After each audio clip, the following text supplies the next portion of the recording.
Some campaigns let supporters fundraise in groups. A team pools everyone's effort toward one shared goal. Each person still has their own page. The difference is that every dollar any of them raises also counts toward the team's total.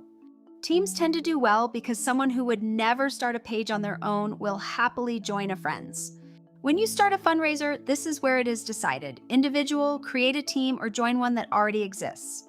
Create a team and you are its captain, the person who names it and sets its goal. Join one instead and you simply pick from the teams already running.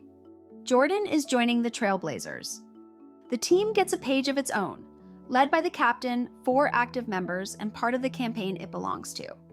The bar at the top is the team's combined goal, $1,600 raised of $6,000.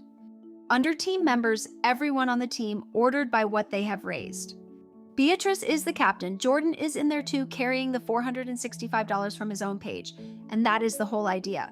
His total feeds the team's bar without him doing anything extra. Everyone keeps their own goal as well. Beatrice is chasing $900, Jordan $2,500. Those are separate targets. The team bar simply adds up what the group has actually raised. Admins see the same roster, and every team on the site, under ambassadors, then directory, that one has a video of its own. And it works in both directions. Jordan's own page now carries the team as well.